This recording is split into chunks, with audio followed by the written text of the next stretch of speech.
सतनाम वाहिगुरु साहिब जीओ।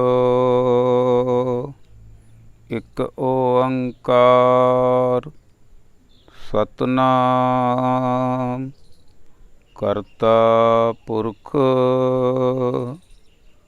निरभउ निर्वैर अकाल मूरत अजूनी सैभं गुर प्रसाद।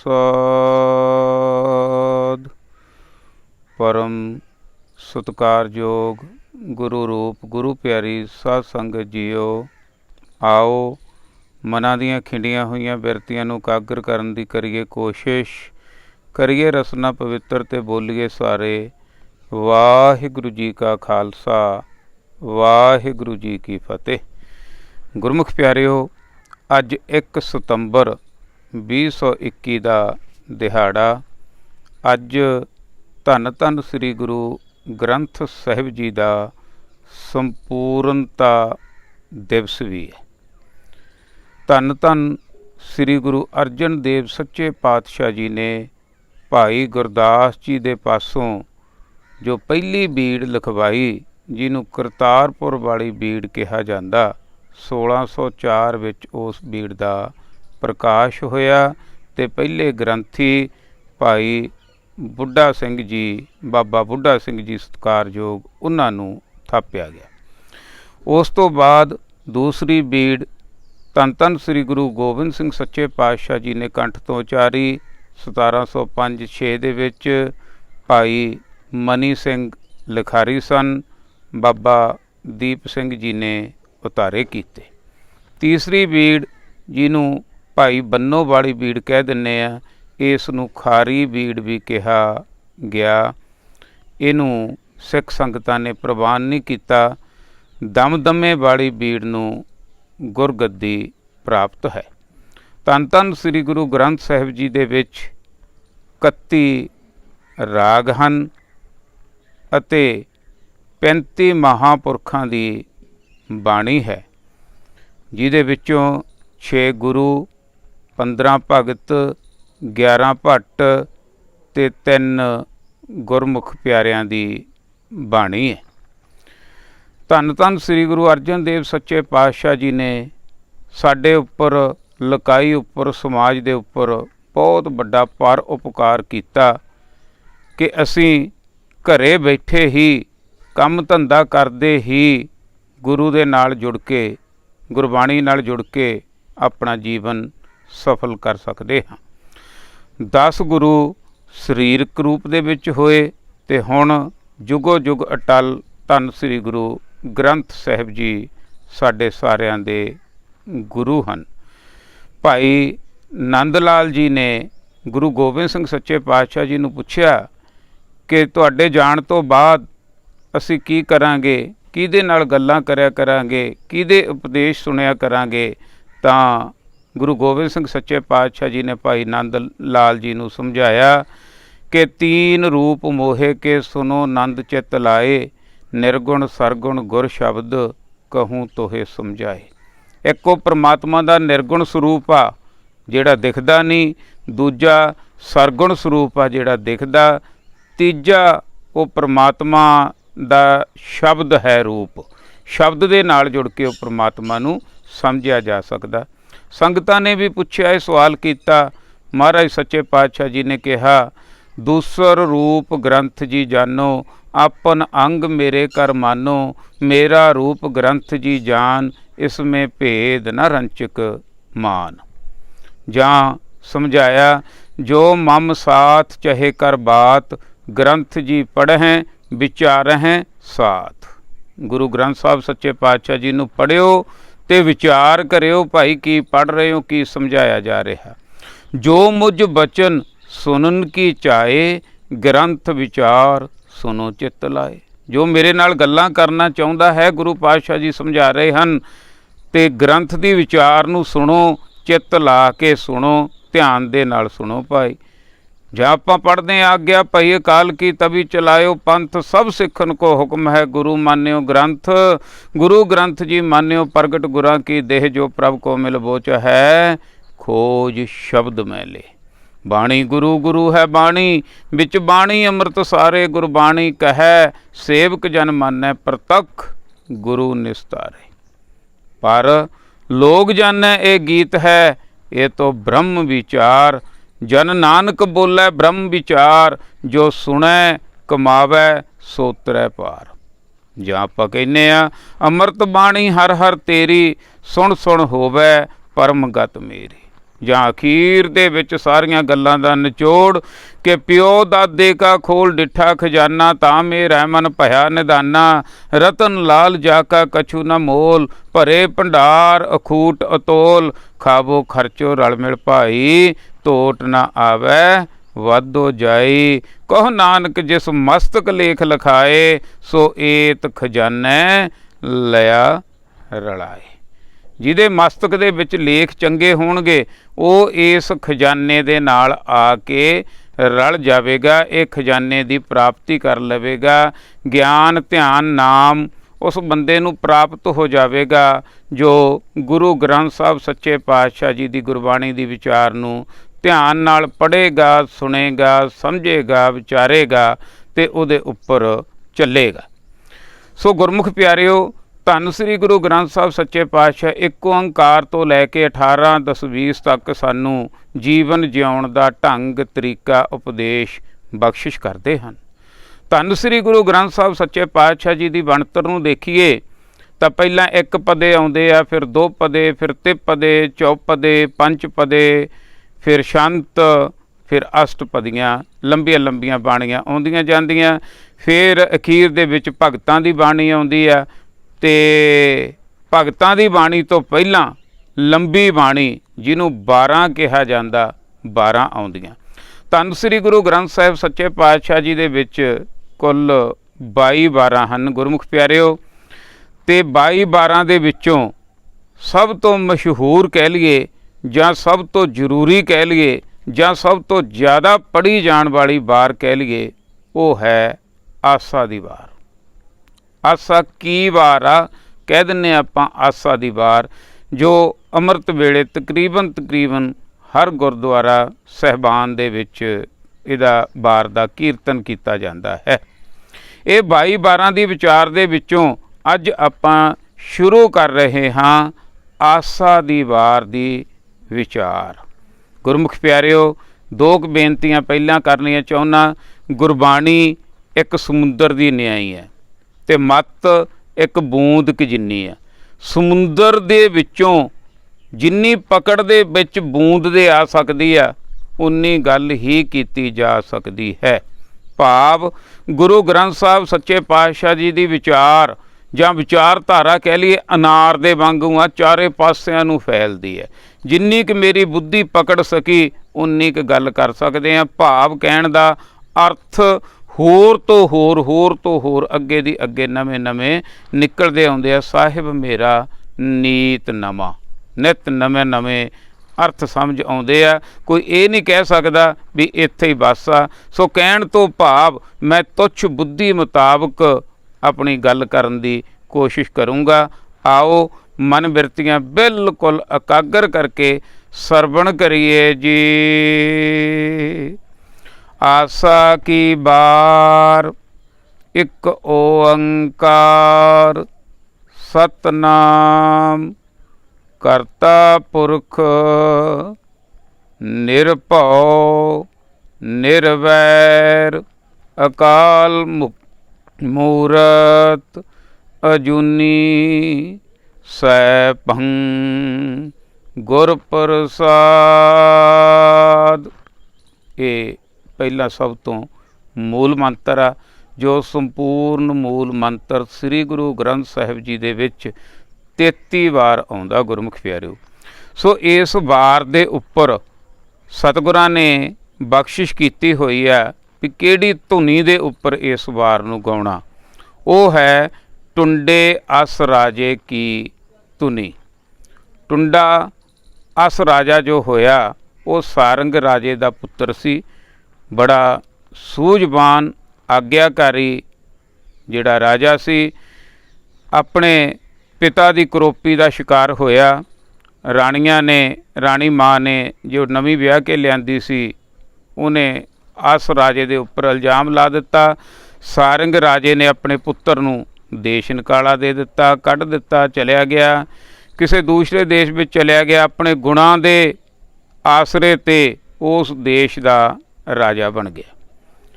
उधरों जिहड़ा पिता का राज सी, राजा सारंग का राज, उहदे विच काल पै गया। जदों काल पै गया तो अपना वजीर उन्हें दूजे गुआढ़ी राजे कोल भेजिया मदद के वास्ते।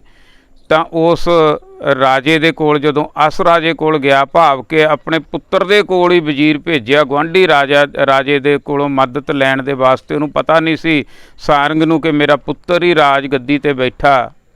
तां अस राजे ने उस मंत्री नूं सियाण लिया ते अपने पिता दी खूब मदद कीती। ते अखीर दे विच पता लग गया कि राजा जिन्हें मदद की, अपनी वजीर कहन लग्या पिता नूं कि वो अस राजा कोई होर नहीं, वो तुहाडा ही पुत्र है। फिर सारंग राजे ने उन्होंने बुलावा भेजिया तो फिर अपना राज भी देण दी उन्हें कीती कोशिश, पर वो पहला ही राजा सी। सो उस आचरण वाले मनुख जो अस राजा सी, बहुत वधिया राजा सी, अपने प्यो दे नाल उन्हें कोई वितकरा नहीं कीता, भुला दित्तियां अपने प्यो दियां, वड्डा करके अपने पिता का सत्कार किया, लोकां दा सत्कार किया ते लोकां दे काम आया। इस करके लोकां ने, ढाडियां ने उहदियां 12 गाउणियां शुरू कर दित्तियां, जिवें मशहूर बंदियां दियां सुच्चे सूरमे दी वार गाउने आ, बंदा बहादुर दी वार गाउने आ। इस तरह टुंडे अस राजे दियां 12 गाईयां जान लगियां। उस भले पुरुष दियां वार जिहड़ी गाई जाती सी बहुत मशहूर सी। उस वार दे उपर ही ये तर्ज गाउण दी सतगुरां ने ताकीद कीती है। आओ ध्यान मूल मंत्र वल करिए। एक ओंकार, वो परमात्मा अकाल पुरख वाहिगुरु अल्लाह बीठल गॉड सुप्रीम पावर एक है अते हर थां व्यापक है। सतनाम, उहदा नाम सच्चा है, होंद वाला है, हस्ती वाला है, सदा सच है। करता पुरख, वो सारी सृष्टि नूं बनाउण वाला है ते बना के पुरख बनया बैठा है, विच सारी अपनी किरत दे कण कण दे विच समाया होया है। निरभौ, वो परमात्मा भै तो रहत है। निरवैर, उस परमात्मा वाहिगुरु दा किसे दे नाल वैर ही है नी गा।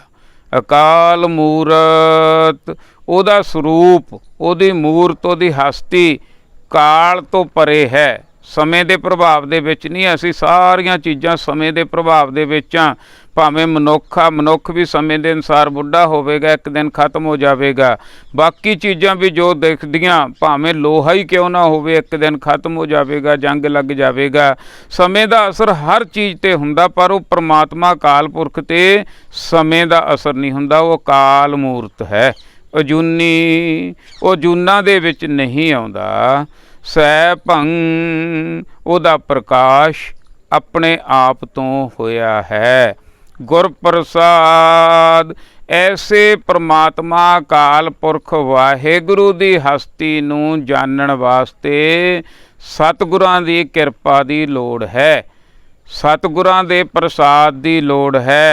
सानू मेहनत करन दी लोड़ है। सतगुरां दे नाल जुड़ के ही वो परमात्मा काल पुरख वाहिगुरु दी हस्ती नूं समझिया जा सकदा है। ये पहला मूल मंत्र सी। हुण पहला श्लोक आ, श्लोक महला पहला, जो पहले पातशाह धन धन श्री गुरु नानक देव सच्चे पातशाह जी दे मुबारक मुख विचों उचारण किया होया है। श्लोक महला पहला। बलिहारी गुर अपने द्योहाड़ी सदबार, जिन मानस ते देवते किए ਕਰਤ ਨਾ ਲਾਗੀ ਬਾਰ।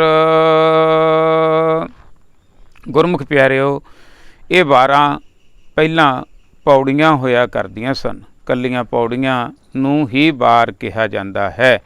ਜਿਹੜੇ ਸ਼ਲੋਕ ਆ ਪੰਜਵੇਂ ਪਾਤਸ਼ਾਹ ਜੀ ਨੇ ਪੌੜੀਆਂ ਦੇ ਨਾਲ ਜਿਹੜੀ ਵਿਚਾਰ ਮਿਲਦੀ ਸੀ ਉਹੋ ਜਿਹੇ ਸ਼ਲੋਕ ਉੱਪਰ ਲਾ ਦਿੱਤੇ। ਪੰਜਵੇਂ ਪਾਤਸ਼ਾਹ ਜੀ ਦੀ ਬਹੁਤ ਜ਼ਿਆਦਾ ਮਿਹਨਤ ਆ।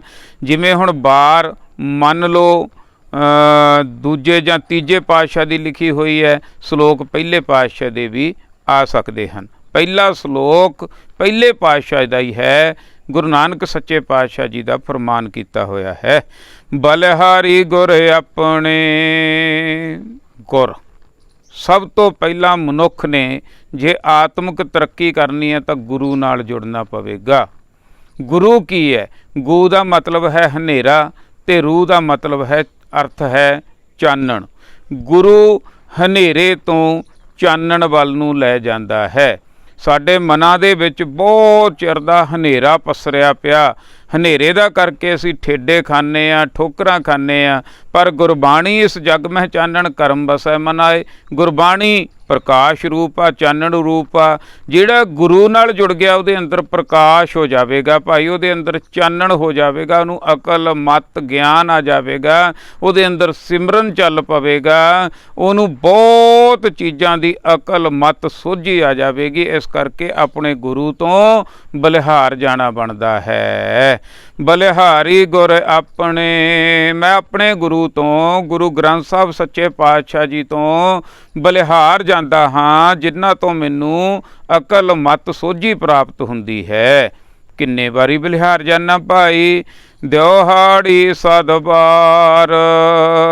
ਦਿਹਾੜੀ ਦੇ ਵਿੱਚ 100 ਵਾਰੀ ਬਲਿਹਾਰ ਜਾਣਾ ਬਣਦਾ ਹੈ। ਜਿਹੜੇ ਗੁਰੂ ਤੋਂ ਮੈਨੂੰ ਅਕਲ ਪ੍ਰਾਪਤ ਹੁੰਦੀ ਹੈ, ਮਤ ਪ੍ਰਾਪਤ ਹੁੰਦੀ ਹੈ, ਗਿਆਨ ਪ੍ਰਾਪਤ ਹੁੰਦਾ ਹੈ, ਐਸੇ ਗੁਰੂ ਤੋਂ ਮੈਂ ਦਿਨ 'ਚ 100 ਵਾਰ ਬਲਿਹਾਰ ਜਾਂਦਾ ਹਾਂ, ਕੁਰਬਾਨ ਜਾਂਦਾ ਹਾਂ। ਇੱਕ ਸਿੱਖ ਦੀ ਅਵਸਥਾ ਸਮਝਾਈ ਗਈ ਹੈ ਕਿ ਧੰਨ ਸ੍ਰੀ ਗੁਰੂ ਗ੍ਰੰਥ ਸਾਹਿਬ ਸੱਚੇ ਪਾਤਸ਼ਾਹ ਜੀ ਤੋਂ ਮੈਂ ਹਮੇਸ਼ਾ ਹੀ ਬਲਿਹਾਰੇ ਜਾਂਦਾ ਹਾਂ। ਜਿਨ ਮਾਨਸ ਤੇ ਦੇਵਤੇ ਕੀਏ ਕਰਤ ਨਾ ਲਾਗੀ ਬਾਰ। ਕਿਉਂ ਬਲਿਹਾਰ ਜਾਣਾ ਭਾਈ?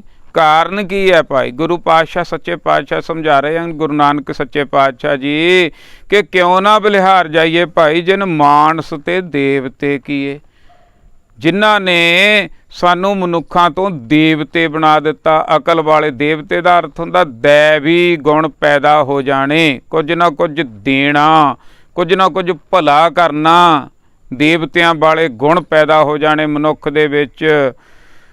ਬਲਿਹਾਰੀ ਗੁਰ ਆਪਣੇ ਦਿਹਾੜੀ ਸਦਬਾਰ। ਜਿਨ ਮਾਨਸ ਤੇ ਦੇਵਤੇ ਕੀਏ ਕਰਤ ਨਾ ਲਾਗੀ ਬਾਰ।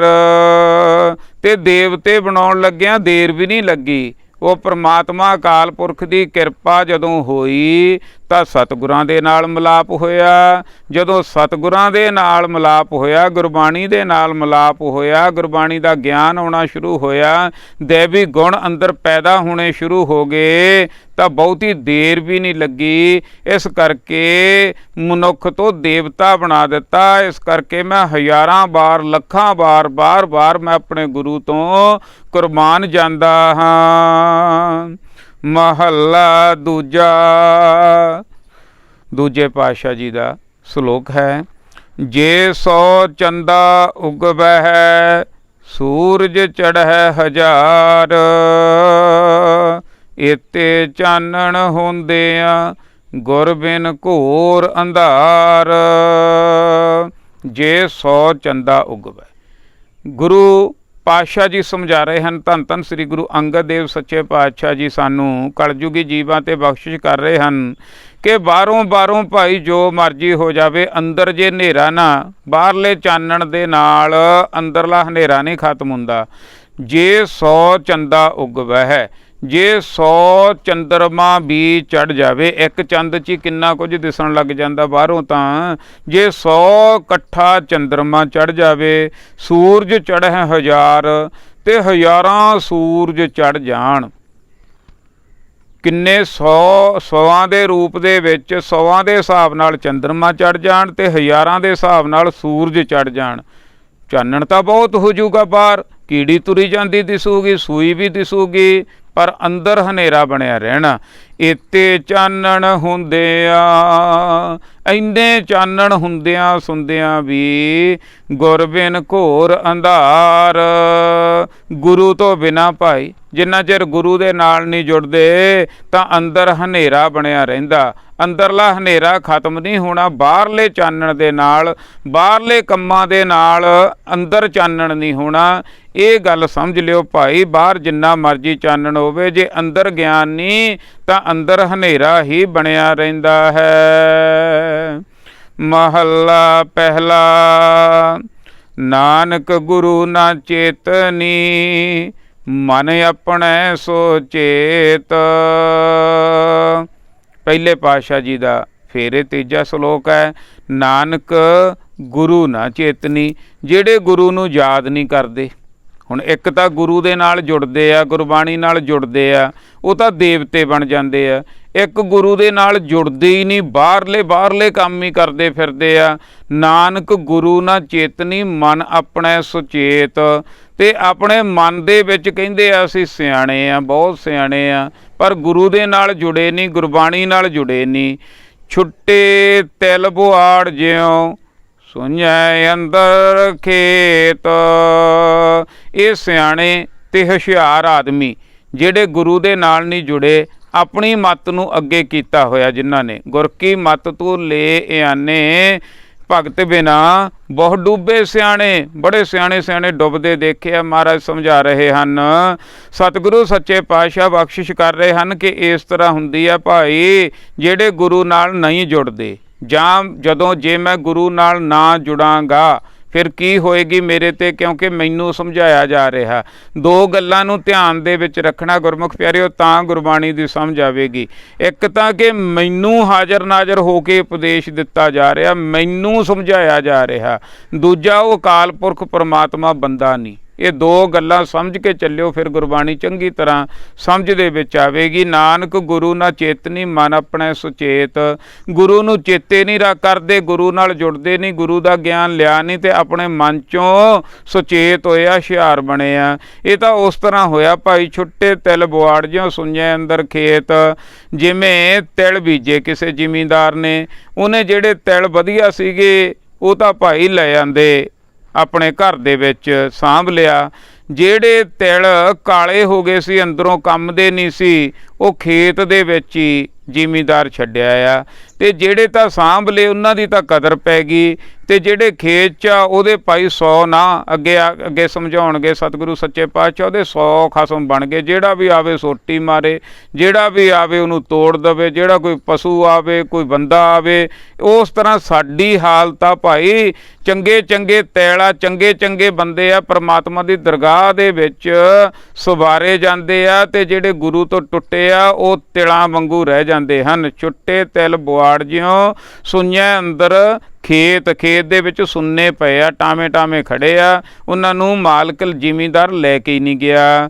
ਖੇਤਾਂ ਅੰਦਰ ਛੁੱਟੇ ਆ ਕਉ ਨਾਨਕ ਸੋ ਨਾਹਾ। ਜਿਹੜੇ ਖੇਤਾਂ ਦੇ ਵਿੱਚ ਛੁੱਟ ਗਏ, ਰਹਿ ਗਏ, ਉਹਨਾਂ ਨੂੰ ਬਾਲਣ ਵਾਲੀਆਂ ਬੀਬੀਆਂ ਵੀ ਤੋੜਦੀਆਂ, ਪਸ਼ੂ ਵੀ ਤੋੜਦੇ ਆ। ਹਰੇਕ ਹੀ ਮਿੱਧ ਕੇ ਲੰਘ ਕੇ ਜਾਂਦਾ, ਤੇ 100 ਖਸਮ ਬਣ ਜਾਂਦਾ, ਕਿਉਂਕਿ ਅਸਲੀ ਮਾਲਕ ਤਾਂ ਛੱਡ ਗਿਆ।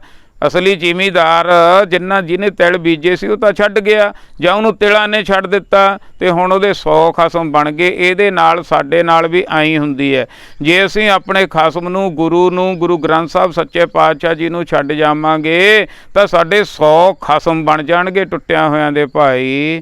ਫਲੀਐ ਫੁੱਲੀਐ ਬੱਪੜੇ, ਭੀ ਤਨ ਵਿੱਚ ਸੁਆਹਾ। ਹੁਣ ਫਲੀਏ ਫੁੱਲੀਏ ਬੱਪੜੇ, ਉਹ ਤਿਲ ਜਿਹੜੇ ਰਹਿ ਜਾਂਦੇ ਆ ਵਿੱਚੋਂ ਕਾਲੇ ਹੋ ਜਾਂਦੇ ਆ, ਉਹ ਫਲਦੇ ਵੀ ਆ, ਫੁੱਲਦੇ ਵੀ ਆ ਬੱਪੜੇ ਵਿਚਾਰੇ।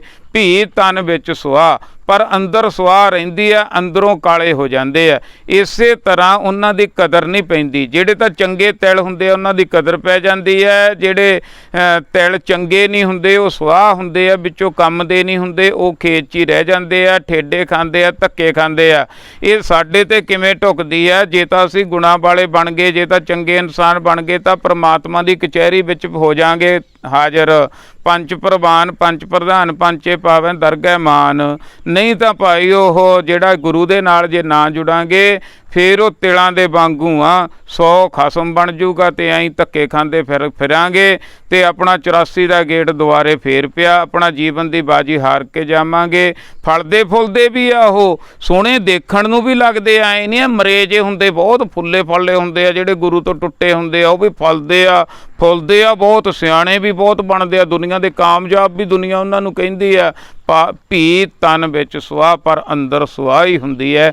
ਮਹਾਰਾਜ ਕਹਿੰਦੇ ਅੰਦਰੋਂ ਖੇੜਾ ਨਹੀਂ, ਅੰਦਰੋਂ ਨਜ਼ਾਰਾ ਨਹੀਂ, ਅੰਦਰੋਂ ਜਿਹੜਾ ਸੀ ਸਤਿਗੁਰ ਕਾ ਜਨਮ ਹੈ, ਗਗਨ ਮਟਾਉਣ ਵਾਲਾ ਕੰਮ ਉਹਨਾਂ ਦਾ ਨਹੀਂ ਹੁੰਦਾ। ਜਿਹੜੇ ਜੁੜ ਜਾਂਦੇ ਆ ਉਹ ਤਰ ਜਾਂਦੇ ਆ, ਜਿਹੜੇ ਟੁੱਟ ਜਾਂਦੇ ਆ ਉਹ ਡੁੱਬ ਜਾਂਦੇ ਹਨ ਜੀ। ਪੌੜੀ ਆਪੀ ਨੈ ਆਪ ਸਾਜਿਓ, ਆਪੀ ਨੈ ਰਚਿਓ ਨਾਉ। ਪਹਿਲਾਂ ਕਿਹਾ ਜਾਂਦਾ ਸੀ ਕਿ 3 ਸ਼ਕਤੀਆਂ ਕੰਮ ਕਰਦੀਆਂ, ਪੈਦਾ ਕਰਨ ਵਾਲਾ ਬ੍ਰਹਮਾ, ਰੋਜੀ ਰੋਟੀ ਦੇਣ ਵਾਲਾ ਵਿਸ਼ਨੂੰ ਜੀ, ਅਤੇ ਖ਼ਤਮ ਕਰ ਦੇਣ ਵਾਲੇ ਸ਼ਿਵ ਜੀ। ਅਤੇ ਇਸੇ ਕਰਕੇ 3 ਸ਼ਕਤੀਆਂ ਨੂੰ ਮੰਨਿਆ ਗਿਆ ਸੀ ਵੀ ਵੱਖਰੀਆਂ ਵੱਖਰੀਆਂ 3 ਸ਼ਕਤੀਆਂ। ਪਰ ਮਹਾਰਾਜ ਸਮਝਾ ਰਹੇ ਹਨ, ਨਹੀਂ ਭਾਈ, ਇੱਕੋ ਹੀ ਆ। ਉਹ ਆਪ ਹੀ ਪੈਦਾ ਕਰਦਾ, ਆਪ ਹੀ ਰੋਜੀ ਰੋਟੀ ਦਿੰਦਾ, ਆਪ ਹੀ ਉਹ ਲੈ ਜਾਂਦਾ। ਇੱਕੋ ਹੀ ਸ਼ਕਤੀ ਕੰਮ ਕਰ ਰਹੀ ਹੈ। ਆਪੀ ਨੇ ਆਪ ਸਾਜਿਓ, ਉਹ ਪ੍ਰਮਾਤਮਾ ਅਕਾਲ ਪੁਰਖ ਵਾਹਿਗੁਰੂ ਨੇ ਆਪਣੇ ਆਪ ਦੀ ਆਪ ਹੀ ਸਾਜਨਾ ਕੀਤੀ ਹੈ। ਆਪੀ ਨੇ ਰਚਿਓ ਨਾਉ, ਆਪੇ ਹੀ ਉਹ ਪ੍ਰਮਾਤਮਾ ਅਕਾਲ ਪੁਰਖ ਨੇ ਨਿਯਮ ਬਣਾ ਦਿੱਤੇ ਰਹਿਣ ਦੇ। ਉਹ ਨਿਯਮਾਂ ਦੇ ਮੁਤਾਬਕ ਅਸੀਂ, ਨਾਮ ਦੇ ਮੁਤਾਬਕ ਅਸੀਂ ਰਹਿ ਰਹੇ ਹਾਂ। ਉਹ ਨਾਮ ਪ੍ਰਮਾਤਮਾ ਅਕਾਲ ਪੁਰਖ ਵਾਹਿਗੁਰੂ ਦੇ ਨਾਮ ਨੂੰ ਸਮਝਣਾ, ਨਿਯਮਾਂ ਨੂੰ ਸਮਝਣਾ, ਆਪਣੇ ਆਪ ਨੂੰ ਸਮਝਣਾ ਕਿ ਅਸੀਂ ਕਿਵੇਂ, ਜਿਵੇਂ ਹੁਣ ਮੰਨ ਲਓ ਬੱਚਾ ਅੱਗ ਦੇ ਸੇਕ ਨੂੰ ਸਮਝ ਨਹੀਂ ਸਕਦਾ। ਸਿਆਣਾ ਬੰਦਾ ਸਮਝਦਾ ਕਿ ਜੇ ਮੈਂ ਅੱਗ 'ਚ ਹੱਥ ਪਾਊਂਗਾ ਤਾਂ ਸੜ ਜੂਗਾ। ਇਹ ਸਿਆਣਪ ਹੈ, ਸਮਝ ਲਈ ਗੱਲ, ਹੁਣ ਅੱਗ 'ਚ ਹੱਥ ਪਾਉਂਦਾ ਨਹੀਂ। ਇਸੇ ਤਰ੍ਹਾਂ ਉਹ ਅਕਾਲ ਪੁਰਖ ਪਰਮਾਤਮਾ ਦੇ ਕਾਨੂੰਨ ਬਣੇ ਹੋਏ ਆ। ਜਿਵੇਂ ਕਿਸੇ ਦੇਸ਼ ਦੇ ਕਾਨੂੰਨ ਮੁਤਾਬਕ ਚੱਲਦੇ ਹਾਂ ਆਪਾਂ ਸੌਖੇ ਹਾਂ, ਕਾਨੂੰਨ ਤੋਂ ਉਲਟ ਚੱਲਦੇ ਹਾਂ ਤਾਂ ਔਖੇ ਆ। ਇਸੇ ਤਰ੍ਹਾਂ ਉਹ ਪ੍ਰਮਾਤਮਾ ਦੇ ਬਣਾਏ ਹੋਏ ਕਾਨੂੰਨ ਦੇ ਮੁਤਾਬਕ ਚੱਲਦੇ ਹਾਂ ਤਾਂ ਸੌਖੇ ਆ, ਜੇ ਪ੍ਰਮਾਤਮਾ ਦੇ ਬਣਾਏ ਹੋਏ ਕਾਨੂੰਨ ਤੋਂ ਉਲਟ ਚੱਲਦੇ ਹਾਂ ਤਾਂ ਅਸੀਂ ਔਖੇ ਆ। ਉਹ ਕਾਨੂੰਨ ਕੀ ਹੈ, ਉਹ ਹੁਕਮ ਕੀ ਹੈ, ਉਹ ਸਾਰਾ ਗੁਰਬਾਣੀ ਨੇ, ਗਿਆਨ ਨੇ ਦੱਸਣਾ। ਭਾਈ ਪੌੜੀ ਆਪੀ ਨੇ ਆਪ ਸਾਜਿਓ, ਕਿਸੇ ਨੇ ਭਾਈ ਹੋਰ ਨਹੀਂ ਸਾਜਿਆ, ਆਪੀ ਨੇ ਆਪਣੇ ਆਪ ਹੀ ਉਹ ਪ੍ਰਮਾਤਮਾ ਨੇ ਆਪਣੀ ਸਾਜਨਾ ਕੀਤੀ ਹੈ। ਆਪੀ ਨੇ ਰਚਿਓ ਨਾਉ, ਆਪਣੇ ਸਾਰੀ ਰਚਨਾ ਰਚੀ ਹੋਈ ਹੈ ਅਤੇ ਵਿੱਚ ਨਾਮ ਦੇ ਆਸਰੇ ਸਾਰਾ ਕੁਝ ਖੜਾ। ਦੂਈ ਕੁਦਰਤ ਸਾਜੀ ਹੈ, ਘਰ ਆਸਣ ਡਿਠੋ ਚਾਓ। ਦੂਜੇ ਪਾਸੇ ਉਹ ਪ੍ਰਮਾਤਮਾ ਅਕਾਲ ਪੁਰਖ ਵਾਹਿਗੁਰੂ ਨੇ ਕੁਦਰਤ ਨੂੰ ਸਾਜਿਆ ਹੋਇਆ।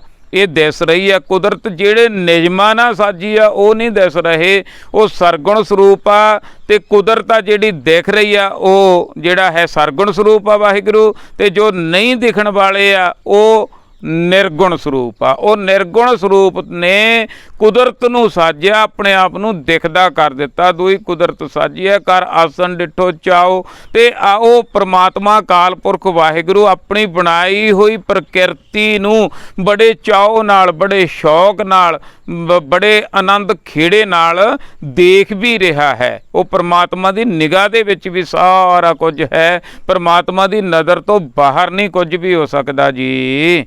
ਦਾਤਾ ਕਰਤਾ ਆਪ ਤੂੰ, ਤੁਸ ਦੇਵੈ ਕਰਹਿ ਪਸਾਓ। ਦਾਤਾ, ਹੇ ਪ੍ਰਮਾਤਮਾ ਵਾਹਿਗੁਰੂ ਅਕਾਲ ਪੁਰਖ, ਤੁਸੀਂ ਵੀ ਸਭ ਨੂੰ ਦਾਤਾਂ ਦੇਣ ਵਾਲੇ ਹੋ। ਸਵਾਸਾਂ ਦੀ ਦਾਤ ਕੌਣ ਦੇ ਰਿਹਾ? ਕਿਹਦੇ ਕਿਰਪਾ ਦੇ ਨਾਲ ਸਾਡੇ ਸਵਾਸ ਚੱਲ ਰਹੇ ਆ? ਕਿਹਦੀ ਕਿਰਪਾ ਦੇ ਨਾਲ ਸਾਡੀ ਹਾਰਟ ਬੀਟ ਚੱਲ ਰਹੀ ਆ? ਕਿਹਦੀ ਕਿਰਪਾ ਦੇ ਨਾਲ ਸਾਡਾ ਭੋਜਨ ਤੋਂ ਖੂਨ ਬਣ ਰਿਹਾ? ਸਾਰਾ ਕੁਝ ਉਹ ਪ੍ਰਮਾਤਮਾ ਅਕਾਲ ਪੁਰਖ ਵਾਹਿਗੁਰੂ ਦੀ ਕਿਰਪਾ ਦੇ ਨਾਲ ਹੀ ਹੋ ਰਿਹਾ। ਦਾਤਾ ਕਰਤਾ ਆਪ ਤੂੰ, ਤੂੰ ਹੀ ਵਾਹਿਗੁਰੂ ਜੀ ਸੱਚੇ ਪਾਤਸ਼ਾਹ ਜੀ, ਤੁਸੀਂ ਹੀ ਦਾਤੇ ਹੋ, ਤੁਸੀਂ ਹੀ ਕਰਤੇ ਹੋ। तू ही तू आ, मैं तो है ही नहीं। जदों मैं मुक गई, जब हम होते तब तू ना ही, अब तू ही मैं ना ही। गुरु ने ऐसी अवस्था बना देनी है, बंदे दे मन च आ जाना कि मैं तो है ही नहीं। जदों मैं है नहीं तो तू हैगा, जिन्ना चिर मैं हैगा उन्ना चिर तू है नहीं। हउमै नावै नाल विरोध है, दोए ना बसे एक ठाए। दाता करता आप तू, तुस देवह करै पसाओ। ਤੁਸੀਂ ਸਾਰਿਆਂ ਨੂੰ ਤੁਰਟ ਕੇ ਸਾਰੀਆਂ ਦਾਤਾਂ ਦੇ ਰਹੇ ਹੋ, ਸਾਰੇ ਪਾਸੇ ਤੁਹਾਡਾ ਪਸਾਰਾ ਹੈ, ਤੁਹਾਡਾ ਨਾਮ ਸਾਰੇ ਪਾਸੇ ਪਸਰਿਆ ਹੋਇਆ ਹੈ। ਤੂੰ ਜਾਣ ਹੋਈ ਸਭ ਐਸੈ, ਦੇ ਲੈਸੈ ਜਿੰਦ ਕਬਾਓ। ਪਹਿਲਾਂ ਕਿਹਾ ਜਾਂਦਾ ਸੀ ਕੋਈ ਜੀਵਨ ਦੇਣ ਵਾਲਾ, ਕੋਈ ਰੋਜੀ ਰੋਟੀ ਦੇਣ ਵਾਲਾ, ਕੋਈ ਖਤਮ ਕਰਨ ਵਾਲਾ ਨਹੀਂ। ਤੂੰ ਜਣੋਈ ਸਬੈ ਸੈ, तू ही सारियां नू जिंद बख्शिश करन देण वाला है, तू ही सारियां नू जन्म देण वाला है। तू जाणोई, जन्म दे के जानदा भी सारियां नू है। दे लैसै जिंद कबाओ, तू जिंद नू दिंदा भी तू ही है ते जिंद नू लै भी तू ही जांदा है। कर आसन डिठो चाओ। ये संसार नवे पत्ते आई जांदे आ, पुराने झड़ी जाते आ। खूह दियां टिंडां भर भर के आई जांदियां, खाली हो के जाई जांदियां। ये संसार इसे तरह सदियां तो चल रहा है ते सदियां तक इस संसार ने चलते रहना। कर आसन डिठो चाओ।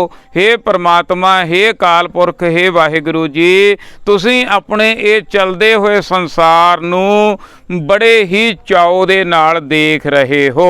ये संसार दिन रब चलै, निस सस चलै, तारका लख पुलोए, मुकाम ओही एक है, नानका सच बगोए। हर चीज़ जो जन्म लेंदी है वो चलाएबान है, चली जा रही है, चली जा रही है, चली जा रही है मौत वाल नूं। मनुख भी जदों दा जन्म लिया उदों बाद मौत वाल नूं जा रहा, अपने आप जा रहा, कोई एफर्ट करन दी लोड़ नहीं है। जे चंगा इंसान बनना गुरमुख प्यारिओ, बहुत मेहनत करन दी लोड़ आ, ते जे इसे तरह दिन कटियो ही करनी आ ते अपने आप ही हो जानी है। जो मनुख करन आया काम, जे मनुख ने वो काम ना कीता, अपन हत्थीं अपना आपे ही काज सवारिया, वो काज ना सवरिया तां मनुख भुलेखे दे विच ही, कर्म कांडां दे विच ही जीवन बतीत करके चलिया जांदा, दुखां दे विच ही जीवन बतीत करके चलिया जांदा। जिंदगी दा आनंद नहीं माण सकदा। एक है जिंदगी नूं जिउणा, आनंद लै के जिउणा, एक है दिन कटी करनी। जो गुरु नाल जुड़ जांदे हन वो जिंदगी जिउण वाले हो जांदे हन, जो गुरु तो ज्ञान तो वांझे रह जांदे हन वो दिन कटी करते हैं। ये जिहड़ा इत्थे तक एक पौड़ी ते 3 श्लोक की आपां विचार कीती है। बाकी कल करांगे। होइयां भुल्लां गलतियां कमियां दी माफ़ी बख्शना जी। आओ गज के फतेह बुलाइए। वाहिगुरू जी का खालसा, वाहिगुरू जी की फतेह।